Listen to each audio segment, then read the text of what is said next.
안녕하세요. 챕터 12장 정보 시스템 개발과 구축 그리고 관리 프로젝트에 대해서 말씀드리겠습니다.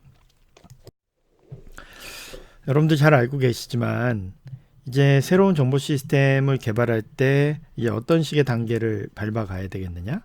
그 다음에 이런 정보 시스템을 개발하는 방법론은 어떤 방법론들이 있겠는지, 그리고 이런 방법론들을 통해서 우리가 시스템을 개발하는, 이 방법론의 원칙은 어떤 것들이 있는지에 대해서 좀 살펴보도록 하겠습니다. 또한 이 정보 시스템 프로젝트를 어떤 식으로 선택하고 어떤 식으로 관리해야 되는지 그 내용에 대해서도 살펴보도록 하겠습니다. 우선 이 장에서 나오는 비디오 케이스는 우선은 제너럴 일렉트릭사의 프레딕스 플랫폼을 사용하는 거에 대한 비디오 케이스가 있고요. 또 IBM에서 BPM 관련해서 Service as a Software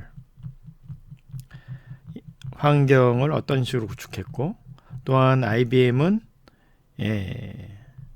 어떤 식으로 마드리드 시의 실시간 BPM 소프트웨어 관리를 해줬는지 그 내용을 살펴보도록 하겠습니다.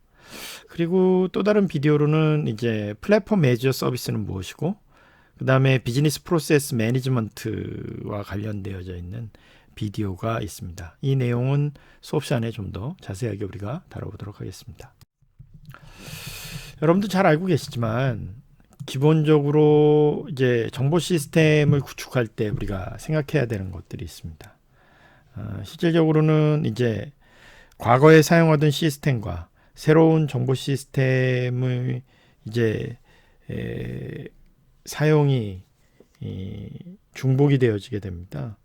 이 중복을 우리가 어떤 식으로 처리를 해야 될지, 그리고 어떤 이제 지역적인 어떤 요구 사항에 따라서 처리를 해야 될지를 좀 보셔야 되는데요. 기본적으로 여러분들 잘 알고 계신 것처럼 우리들이 알고 있는 여러 가지 내용들 중에서 서비스 처리와 관련해서는 이제 벤더 쪽의 의견을 듣는 게 굉장히 중요하죠. 그러니까 그 벤더 쪽은 여러분들 잘 아시는 것처럼 우리가 얻을 수 있는 방식에 따라서 처리를 하는데, 중요한 것 중에 하나는 이 기업의 비즈니스 프로세스 자체가 바뀌는 것 자체가 여러 가지 영향을 미칠 수 있습니다. 이 여러 가지 영향을 미치는 요소에 대해서 우리가 좀 더 확인을 하고 그것들에 대해서 잘 찾아볼 필요가 있다라고 하는 생각을 하게 됩니다.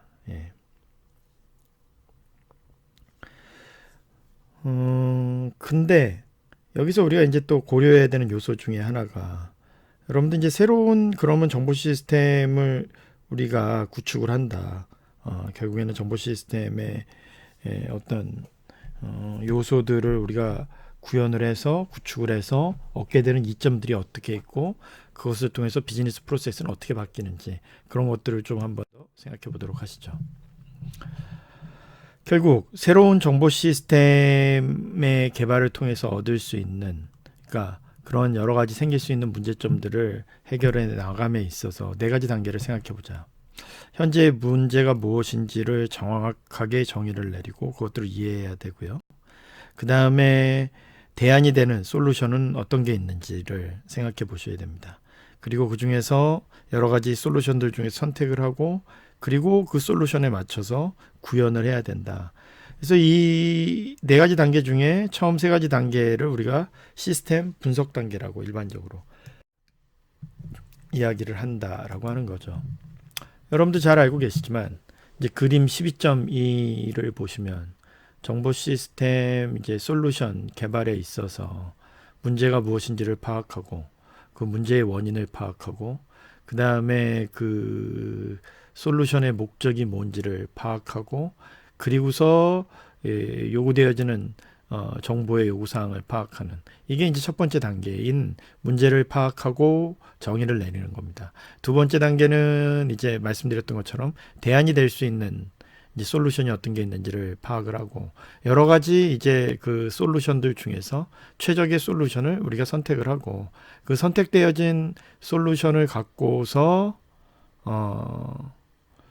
최종적으로 우리가 구현 단계 개발을 해야 되는 거죠. 이 개발을 할 때는 여러분들 잘 알고 계시지만 뭐 하드웨어도 구매해야 되고 소프트웨어도 구매해야 되고, 그다음에 시스템 구현되어진 거를 또 테스트도 해봐야 되고, 그다음에 또 그것들에 대해서 문서화 작업도 해야 되고, 트레이닝, 교육 작업도 필요하고, 그리고 나서 어떤 시스템의 전환도 필요하다. 그리고 이 시스템 솔루션을 평가하는 게 중요한 단계가 되어진다라고 하는 거죠. 결국에 문제를 이제 정의하고 이해하는 첫 번째를 보시게 되면, 이제 서로 다른 사람들은 이제 동일한 문제에 대해서도 서로 다른 이제 어떤 해결책이나 의견을 갖고 있게 됩니다. 결국에 이 문제를 야기했던 원인이 어떤 거고, 그 다음에 왜 이게 계속 지속되어지고 있고, 이것은 왜 해결이 되어지지 않았고, 그리고 이것을 해결할 수 있는 해결책의 목적은 무엇인지, 그런 것들을 잘 파악하셔야 되는데요. 이런 정보의 요구사항들은 여러분들도 잘 알고 계시겠지만, 필요로 하는 정보가 무엇인지, 그리고 누가 필요로 하고, 언제 필요하고, 어디서 필요로 하고, 어떻게 필요하는지, 이런 것들을 정확히 파악하는 게 필요하고, 그거를 위해서 우리가 이 요구사항 분석을 진행해 나가야 됩니다. 근데 이런 요구사항 분석을 진행하고 나서 이제 대안 솔루션을 우리가 이제 찾아봐야 되는데요. 첫 번째로는 이제 시스템 분석을 통해서 결정이 되어지는 어떤 솔루션의 패스를 구성을 해야 되고요. 그 다음에 어떤 솔루션 같은 경우는 이런 정보 시스템을 요구하지 않습니다. 하지만 어떤 솔루션의 경우에는 현재 존재하고 있는 시스템의 수정만을 요구할 수도 있고요. 어떤 대안의 경우에는 또한 이제 새로운 시스템을 요구하는 경우가 있을 수 있습니다. 그렇다라고 하면 우리가 이제 또 진행을 해줘야 되는 것 중에 이제 평가하고 그 중에 여러 가지 대안 중에 선택을 하는 것 중에 첫 번째가 feasibility study라고 하는 게 있습니다. feasibility study는 재무적으로나 기술적으로나 혹은 조직의 관점에서 가장 가능한 솔루션이 뭔지 파악하는 게 있고요. 두 번째 우리가 생각해야 되는 거는 거기에 따라서 나오는 비용이나 혹은 베네핏 어떤 것들이 있는지를 우리가 파악을 하고 각각의 솔루션들을 선택을 해야 됩니다. 여기에 따라서 어떤 장점이 있고 어떤 단점이 있는지도 우리가 파악을 하는 게 필요하다라고 하는 거죠. 근데 그러면 솔루션을 구현을 할 때 시스템을 설계하고 그 다음에 구현을 이제 완료를 해야 되는데요. 이 하드웨어에 선택하고 하드웨어의 습득 과정이 필요하고요. 그 다음에 소프트웨어를 개발하거나 혹은 프로그래밍을 해서 코딩을 하거나 아니면 소프트웨어도 구매를 하고, 그 다음에 이 시스템을 테스트하는 과정이 필요하고, 그리고 나서 이 시스템을 사용할 수 있도록 교육시키고 훈련시키고 문서화시키고 그 다음에 컨버전 시키는 과정이 필요합니다. 그리고 나서 생산하고 유지보수하는 단계가 필요하다라고 하는 거죠. 근데 그것에 따른 어떤 변화를 관리하는 게 굉장히 필요하다라고 하는 겁니다. 그래서 변화의 관리도 생각을 해보셔야 된다라고 하는 겁니다. 그래서 그림 12.2에 보면은 걸스카우트의 어떤 디지털 쿠키 시스템에 대한 플랜이 나와 있습니다.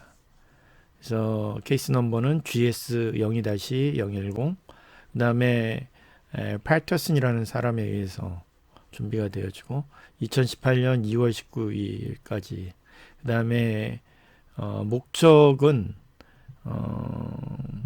인가받은 사용자가 시스템에 접근하는 게 가능한지 가능하지 않은지에 대한 체크를 하는 거죠. 플랫폼은 안드로이드고요.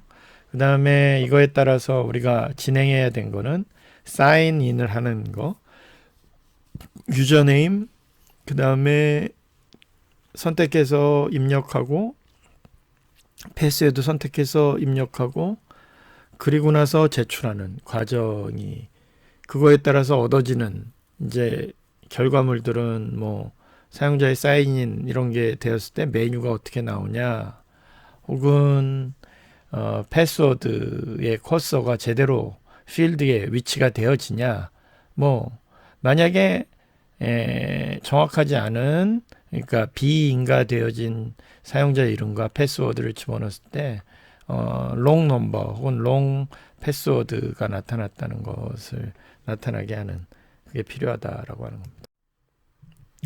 그래서 전통적인 어떤 시스템 개발 주기는 SDLC 방법론인데요. 시스템 디벨롭먼트 라이프 사이클입니다. 그래서 가장 오래된 방법론이고요. 그리고 이게 이제 일반적으로 가장 시스테매틱하게 체계적으로 이루어진 방법론이 됩니다. 그래서 각 단계마다 진행을 해야 되는 공식적인 어떤 처리 방법들이 있고요. 우리가 이게 이제 단계별로 이루어진다 그래서 워터폴 모델, 폭포수 모델이라고도 합니다. 그리고 각각의 어떤 노동, 레이버의 어떤 공식적인 형태에 따라서 진행이 되어질 거고요. 그리고 이제 복잡한 시스템 혹은 더 큰 시스템을 개발을 할 때 이게 사용이 되어지고 이것은 굉장히 체계적인 방법론이고 그래서 시간은 굉장히 오래 걸립니다. 그 다음에 비용도 상당히 비싼 방법론으로 생각을 하시면 됩니다. 아까 말씀드렸던 워터폴이라는 게 분석, 설계, 그다음에 프로그래밍, 테스팅, 그다음에 변환, 컨버전 과정, 그리고 이제 생산품이 나오고 유지보수, 메인티넌스하는 요 단계를 거치게 되는 워터폴, 마치 폭포수가 떨어지는 형태와 같이 이루어진다 그래서 워터폴 모형이라고 그러죠. 그 외의 방법론 중에 이제 프로토타이핑이라고 있습니다. 프로토타이핑은 우리가 필요로 하는 이제 어떤 시스템을 우선 한번 만들어 보고 사용자한테 보여줘서 사용자가 거기에 어떤 문제점이 있다거나 수정사항을 얘기하면 다시 만들고 이런 과정을 반복하는 겁니다. 그래서 이건 굉장히 빠르게 그다음에 비싸지 않게 처리할 수 있는데 네 가지 단계가 있습니다. 사용자의 기본적인 요구사항이 뭔지를 파악하고 그걸 가지고 이제 초기에 프로토타입을 개발을 하고 이 개발되어진 프로토타입을 가지고서 다시 리비전해서 최종적으로 프로토타입을 만드는 방법이 있습니다. 이거는 이제 사용자의 어떤 인터페이스를 설계하는 데 있어서 특별히 유용한 방법이다라고 생각을 하시면 됩니다. 그림 12.4를 보시면 프로토타입 프로세싱이 있습니다. 처음에 기본적인 요구사항을 파악하고 그걸 가지고서 프로토타입을 만들고 그 프로토타입을 사용해보고 사용자가 만족하면 최종적으로 오퍼레이셔널 운영 수준의 프로토타입이 되는 거고 그게 아니라 사용자가 만족하지 못한다 그러면 다시 리비전해서 수정해서 기능을 다시 덧붙이는 인핸스하는 과정을 계속 거치게 되는 그래서 다시 사용자가 사용해보고 만족스러우면 운영 오퍼레이셔널 프로토타입이 되고 그렇지 않다 그러면 다시 리비전하는 그런 단계를 거치게 됩니다.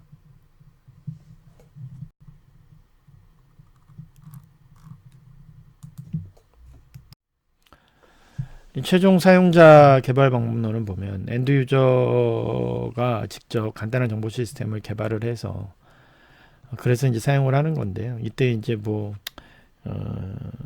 개발자의 도움을 조금 받거나 스페셜리스트에 그러지 않는 형태로 개발을 하는 거죠. 이게 여러분들 잘 아시지만 더 일반적인 시스템 개발 방법론보다 굉장히 빠르게 개발이 되어질 수 있다라고 하는 장점이 있고요. 그 다음에 이제 사용자들의 참여도가 더 높아지는 장점, 그리고 만족도가 높아지는 장점이 있습니다. 근데 이제 대용량의 데이터를 처리하는, 트랜잭션을 처리하는 대용량의 시스템은 이런 식으로 개발하기가 어렵고, 여기에 따른 이제 어떤 조직의 위험, 이런 것들이 발생할 수 있다라고 하는 겁니다.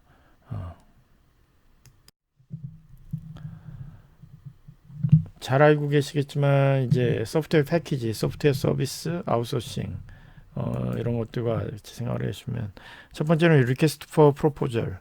우선은 이제 어떤 정보 시스템이 필요하다라고 하는 제안 요구서가 나가고요. 그거에 따라서 이제 애플리케이션 소프트웨어 패키지하고 클라우드 소프트웨어 패키지를 선택을 해서 사용할 수가 있죠.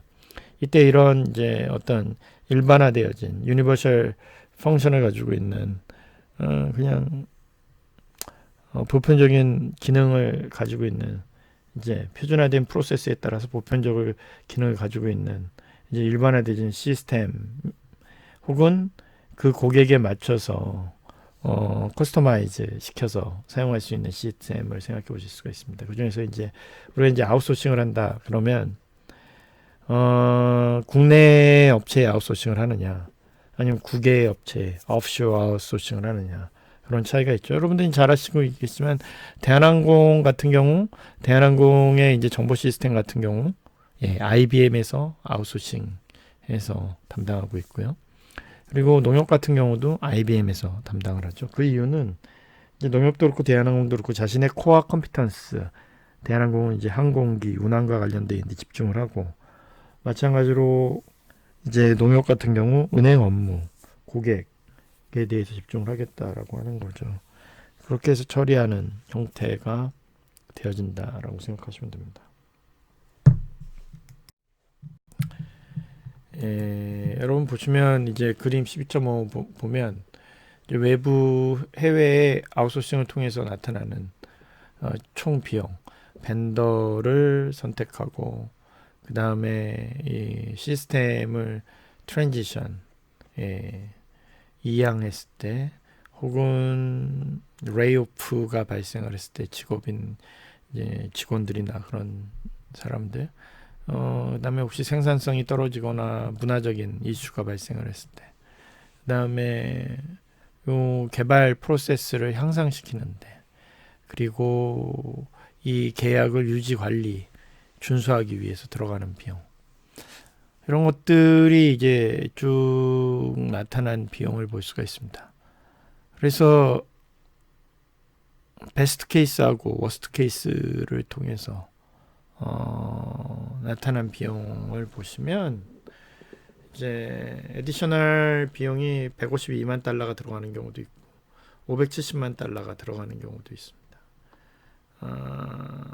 만약에 152만 달러가 들어간다 그러면 1000만 달러를 예상으로 했다가 15.2% 비용이 증가한 거고, 570만 달러가 더 들어간다 그러면 1000만 달러 얘기했다가 57%가 증가하는 형태를 생각하시면 됩니다. 그 다음에 이제 최근에는 스마트폰이나 혹은 아이패드나 갤럭시 탭과 같은 어떤 모바일 애플리케이션 개발이 굉장히 중요하죠.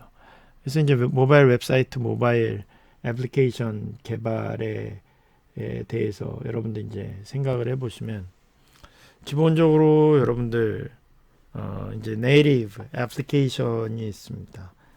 마치 이제 자연스럽게 이루어져 있는 형태가 되는데요. 이때 그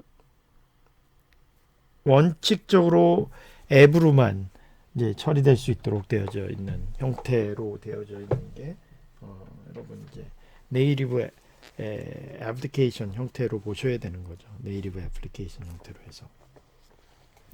근데 여러분들께서도 잘 알고 있는 사항이지만 우리가 지금 이제 진행하고 있는 이런 프로세스나 이런 상황에서, 그러면 이 모바일 환경에 맞춰져 있는 애플리케이션은 일반적인 형태하고 다릅니다. 기본적으로 스크린의 크기가 틀리고요. 그 다음에 이제 터치 스크린 환경에서 사용을 해야 되기 때문에 우리가 키보드나 대형 모니터를 사용하는 거하고 전혀 차이가 있다라고 하는 거죠. 그렇기 때문에 우리가 이것들을 사용할 때는 이제 네트워크의 대역폭도 생각하셔야 되고 메모리의 크기도 생각하셔야 되고 이 프로세스 자체도 생각하셔야 되고 그다음에 데이터의 엔트리 부분도 생각하셔야 됩니다. 그래서 이거는 웹에 구현이 되어지고 웹에서 개발이 되어졌던 거를 기반으로 해서 그걸 바탕으로 해서 이제 손쉽게 개발이 되어질 수 있도록 하는 형태로 가셔야 된다라고 하는 겁니다. 그런 차이가 있다라고 하는 겁니다. 그래서 이제 아까 말씀드렸던 것처럼 이제 네이티브 애플리케이션은 우리가 이제 스탠드 얼론 애플리케이션이라고 할 수 있는 거죠. 그래서 어떤 특정한 플랫폼 상에서만 구동이 되어지도록 될 수 있도록 되어져 있는 거죠. 어떤 디바이스 상 혹은 특정한 뭐 아마존 킨들 같은 데서만 운영되도록 했던 소프트웨어 같은 그런 것들이 네이티브 애플리케이션 같은 것들이죠. 여러분 이제 인터랙티브 섹션으로 해서 테크놀로지 디벨로핑 모바일 애플리케이션 What's Different 라고 해서 나와 있는 케이스가 있습니다. 여러분들 잘 알고 계시지만 결국 사람이나 조직이나 기술의 이슈는 모바일 애플리케이션을 개발할 때 어떤 게 발생할 수 있고 그 다음에 사용자의 어떤 요구사항이나 정의, 모바일 애플리케이션의 정의가 어떻게 전통적인 시스템 분석과 차이가 있고 다를지 그리고 어떻게 Great West Invoice라고 하는 것이 어떤 어프로벌 프로세스의 변화가 발생을 했고 모바일 애플리케이션을 통해서 그것들이 어떻게 차용이 되어졌는지 그거에 대해서 이야기를 해봐야 됩니다. 근데 여기 잘 아시겠지만 이 케이스의 경우는 이제 셉을 이용을 해서 처리를 한 내용이 나타나 있고요. 시카고 베이스의 TTX라는 회사를 통해서 이루어진 거를 여러분들 볼 수가 있습니다. 좀 더 자세한 내용은 수업 시간에 저희가 다뤄보도록 하겠습니다. 그 다음에 이제 Left Application Development라 해서 이거는 굉장히 빠르게 개발이 필요할 때 그래서 민첩하고 또 확장성도 필요하고 굉장히 빠른 주기의 어떤 기술을 필요로 할 때 RAD를 사용합니다. 그래서 이거는 굉장히 짧은 타임에 우리가 어떤 사용 가능한 시스템을 만들 때 사용을 하고요. 우리가 이제 조인 애플리케이션 디자인이라고도 해서 이거는 개발자, 사용자, 설계, 분석가, 또 매니저, 그리고 중역 이런 모든 사람들이 다 같이 방 하나에 들어와서 서로의 아이디어를 갖고 브레인스토밍을 통해서 최종적인 시스템을 만드는 과정입니다. 그러니까 모든 사람들의 어떤 의견이나 요구사항이 다 반영이 되어지기 때문에 가장 좋은 시스템이 될 수도 있지만 단점은 여러분 사공이 많으면 산으로 간다는 말이 있는데 의견이 일치되지 않을 때 퍼실리에이터가 제대로 역할을 못할 때는 상당히 큰 문제가 생길 수 있다라고 하는 겁니다. 그 다음에 여러분 이제 Agile Development라 그러면 서로 굉장히 기밀하게 시스템을 개발하는 방법입니다.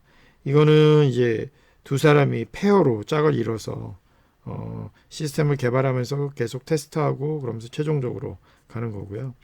DevOps라고 하는 방법론은 이제 앞에 있는 게 디벨롭먼트의 약자죠. 그래서 디벨롭먼트 and operations의 약자입니다. 결국에는 개발하면서 운영할 수 있도록 되어져 있는 형태가 되어져 있는 거죠. 이 전략은 어떤 새로운 문화나 어떤 새로운 환경 추후에 굉장히 빠르고 긴밀하게 개발이 되어져야 되는 그런 경우에 사용하는 방법이 Development and Operations라고 해서 DevOps 방법을 사용합니다. 그 다음에 이제 구조화된 방법론은 보시는 것처럼 스텝 바이 스텝 형태에 따라서 처리를 해야 되고요. 단계별로. 혹은 탑다운 형태로 위에서부터 차례차례 내려오는, 아니면 프로세스하고 데이터를 분리를 해서 처리를 하거나, 이때 필요한 것 중에 데이터 플로우 다이그램을 그린다거나 프로세스 스페시피케이션을 그린다거나 아니면 구조화된 차트, 스트럭처 차트를 그리는, 이게 굉장히 중요하다라고 하는 거죠.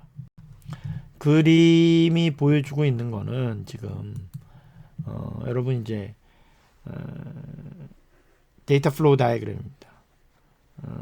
이제 어떤 대학교의 레지스트레이션 시스템에서 메일인, 쉽게는 이제 학생이 강좌를 이제 신청하기 위해서 그 첫 번째 프로세스에서는 뭐 그 강좌가 지금 수강생을 더 받을 수 있는지 없는지 그걸 확인을 해야 되는 거죠.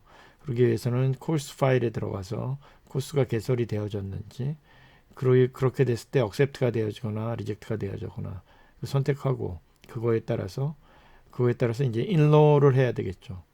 수강 신청을 하는 과정이 두 번째 단계입니다. 수강 신청을 하면 그 데이터가 코스 파일에 들어가고 그 코스의 디테일한 정보도 받고, 그리고 학생의 정보는 학생 마스터 파일로 들어가고, 그리고 나서 등록을 하는 레지스트레이션.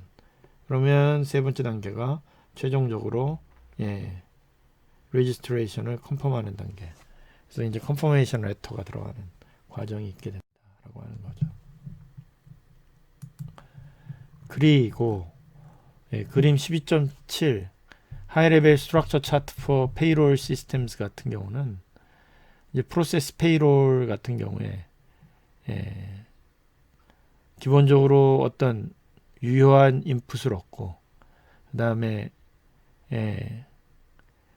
어떤 식으로 이제 돈을 지불해야 될지 그 비용이나 이런 거 페이를 계산하고, 그 다음에 아웃풋을 작성을 하는 거죠.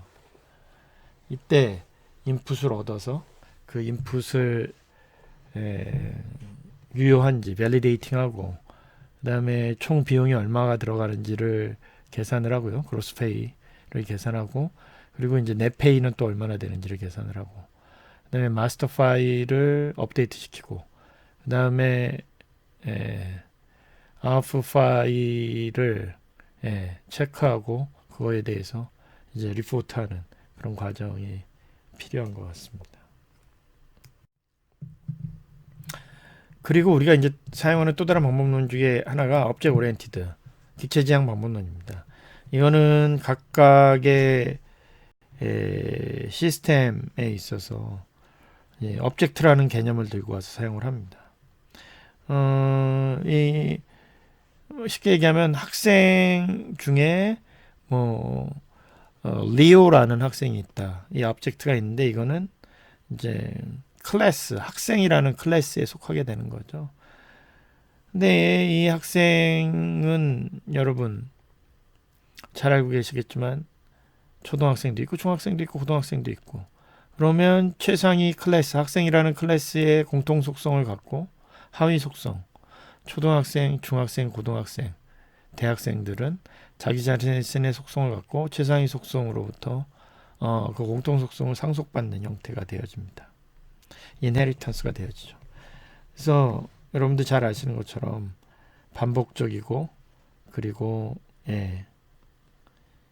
더 이제 전통적인 개발 방법론이나 그런 것보다도 여러 가지 면에서 작업이나 산출문이나 이런 것들이 많이 나타나게 되는 거죠. 그 다음에 컴포넌트 베이스드 디벨롭먼트라고 하는 거는 이런 오브젝트들 중에 컴포넌트를 구성을 하고요. 모여서 컴포넌트가 되고, 이 컴포넌트들을 가지고서 우리가 또 새로운 소프트웨어를 만들 수 있습니다. 쉽게 얘기하면 소프트웨어를 개발을 하는데 이미 만들어져 있는 오브젝트와 컴포넌트를 이용을 해서 좀 더 빠른 시간에 쉽게 개발하기 때문에, 뭐 이커머스의 애플리케이션을 개발한다든지 웹 관련된 혹은 클라우드 관련된 개발을 하거나 그럴 때 이 컴포넌트를 이용을 해서 훨씬 더 시간도 단축시킬 수 있고 비용도 줄일 수 있고 재사용을 통한 다양한 이점을 가져올 수 있다라고 하는 거죠. 여기 위에 보시면 지금 직원이 있는데 직원의 속성이 있고 여기 뭐 페이라고 하는 여기 근데 연봉제 직원이 있고 시간제 직원이 있고 임시 직원이 있어서 그 사람들의 필요한 속성들이 있고 그거에 따라서 처리되어져야 되는 프로세스들이 이 밑에 나타나고 있습니다.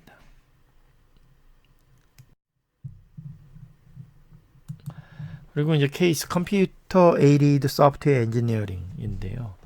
이런 컴퓨터 에이디드 소프트웨어 엔지니어링은 이거는 전에 어떤 말씀드렸던 어떤 방법론들을 자동화시키기 위한 소프트웨어 툴을 제공을 해줍니다.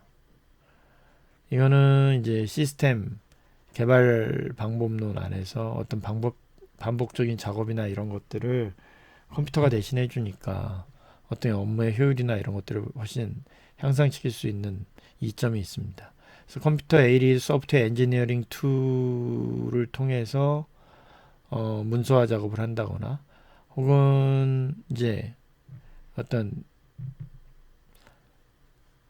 개발과 관련된 노력이나 이런 것들을 코디네이션 한다거나 가장 중요한 것 중에 하나가 이 툴이 제대로 사용이 되어준다 그러면 생산성 같은 것들을 훨씬 더 높일 수 있는 그런 이점이 있다라고 생각을 하시면 됩니다. 프로젝트 매니지먼트를 하는 목적은 뭐냐? 결국에는 여러분들 잘 알고 계시겠지만 여러 가지 기술이나 툴이나 혹은 여러 가지 방법론들, 지식 같은 것들을 사용을 해서 특정한 예산 범위 안에서 또 특정한 시간의 제한 안에서 최종적인 목표를 달성하려고 하는 겁니다. 5가지 주요한 변수들이 있는데 스코프, 레인지가 어떻게 되고 시간이 어떻게 되고 비용이 어떻게 되고 퀄리티가 어떻게 되고 그리고 위험 요인이 어떤 게 있는지 이런 것들을 파악해야 된다라고 하는 거죠. 이 프로젝트를 선택함에 있어서 우리가 이제 편익 분석을 해야 됩니다. 그래서 어떤 비용이 들어가고 어떤 이익이 있는지 요거에 대해서 결정을 하고요. 이때 이제 tangible benefit이 있고 intangible, 그러니까 실질적으로 물리적으로 우리가 측정이 가능한, 그러니까 화폐 단위로 측정이 가능한 게 있고요. 물리적으로 화폐 단위로 측정이 불가능한 게 intangible benefit이 되는 거죠. 그 다음에 이제 캐피탈 버짓을 우리가 생각을 하셔야 됩니다. 우리가 이것을 하는데 사용할 수 있는 돈의 범위가 얼마나 되는지. 그래서 정보 시스템의 계획이나 이 포트폴리오의 분석, 그리고 이거에 따라서 이제 스코어링을 해서 최종적으로 선택을 하는 스코어링 모델, 이 형태로 개발이 되어져야 된다라고 하는 거죠. 그래서 그림 12.9 시스템 포트폴리오 같은 경우에는 잠재적인 어떤 기업의 베네핏이 어떤 게 있고 프로젝트의 위험 요인, 리스크가 어떤 게 있느냐 그거죠.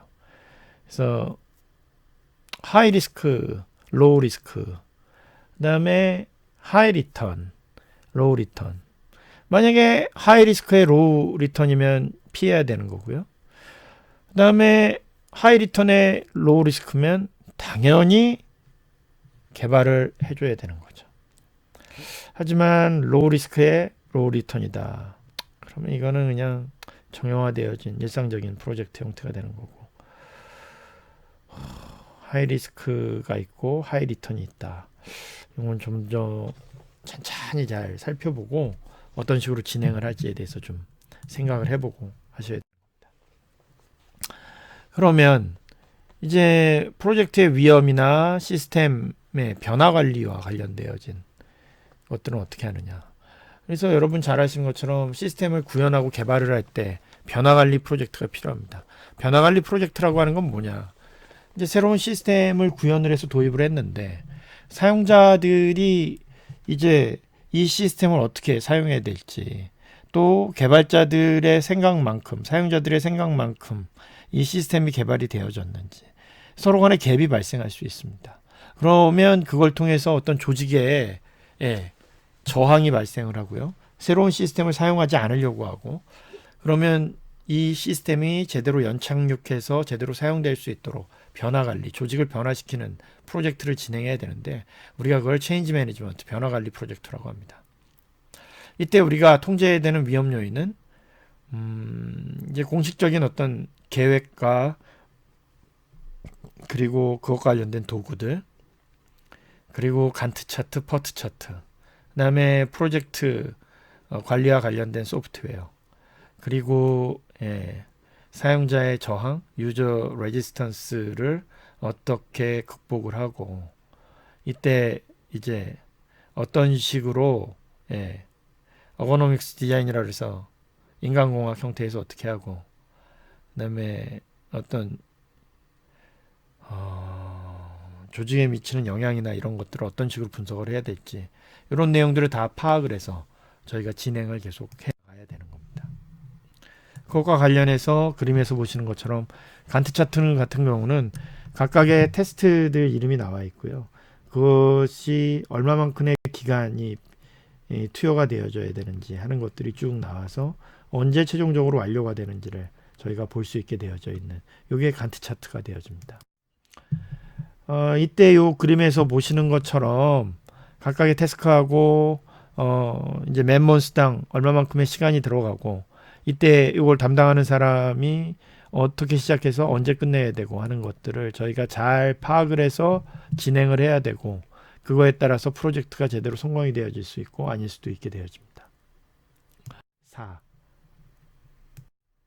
이런 식으로 지금 우리가 처리를 하려고 하는 날짜들이 제대로 열흘 걸리고 하루 걸리고 20일 걸리고 10일 걸리고 6일 걸리고 10일 걸리고 근데 이 부분은 패럴럴하게 진행이 가능하다.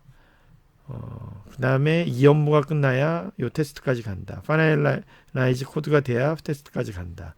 그 다음에 아트워크를 산출을 해야 파이널라이즈 코드로 간다 하는 이런 포트코트의 장점은 간트 차트와 다르게 각각의 프로세스의 선후관계, 패럴럴하게 이루어지는 내용 이런 것들이 다 우리가 이해하기 쉽게 나타나게 되는 장점이 있다라고 하는 겁니다. 이제 마지막으로 인터랙티브 액션 세션을 보시게 되면 후지츠가 소프트웨어 애저 서비스 솔루션으로 사용을 하는 것에 대해서 나타나 있습니다. 이것은 여러분들 잘 아시는 것처럼 후지츠가 현재 갖고 있는 문제를 해결하기 위해서 이제 CPQ라고 하는 프로세스를 이제 처리하려고 하는 거죠. 근데 여러분들 잘 아시지만 이 price and quote, configuration, price and quote 그게 이제 CPQ가 되는데요. individual spreadsheet 형태로 되는 거죠. 이게 그들의 어떤 문제에 어떤 영향을 미치고 그 다음에 이때 가장 중요한 정보 요구 사항이 무엇이고 후지츠의 RFP에서 나타나는 게 뭔지를 이제 파악을 해서 리스트업을 해야 되고요.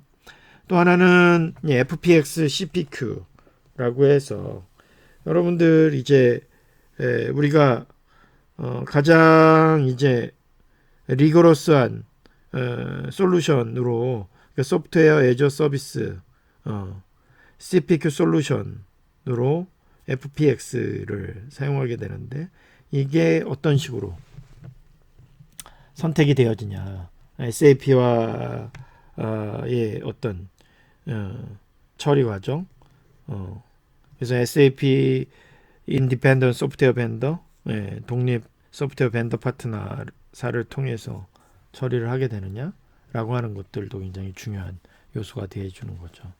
근데 이 시스템을 인하우스로 처리를 할 거냐 아니면 어떤 식으로 운영을 할 거냐 그 부분에 대해서 우리가 좀 더 자세하게 수업 시간에 이야기를 나눠보고 살펴보도록 하겠습니다. 그리고 그러면 여러분들 잘 아시겠지만 다양한 컨설턴트들이 있죠.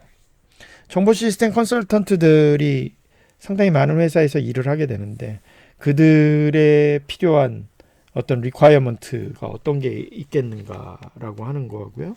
그 다음에 그 사람들이 어떤 어, 이제 인터뷰 준비를 해야 되겠느냐라고 하는 거죠. 뭐 여러분도 잘 아시겠지만 기본적으로 이제 분석 능력이 있어야 되고 커뮤니케이션 능력이 있어야 되고 문제 해결 능력이 있어야 되겠죠. 그 다음에 다른 사람들하고 팀으로서 업무를 잘 해 나갈 수 있는 능력이 있어야 될 것 같고, 인터뷰 퀘스천 같은 경우는 정보 시스템 코스와 관련해서 MIS나 데이터베이스나 데이터 분석 혹은 시스템 디벨롭먼트와 관련 혹은 데이터베이스 SQL 쿼리 같은 거 제대로 잘 구현할 수 있는지, 이런 것들이 이제 어떤 인터뷰 퀘스천으로 충분히 나올 수 있는 문제다라고 하는 것들이 여러분들이 고민해 주셨으면 좋겠습니다. 감사합니다. 다음 시간에 뵙도록 하겠습니다.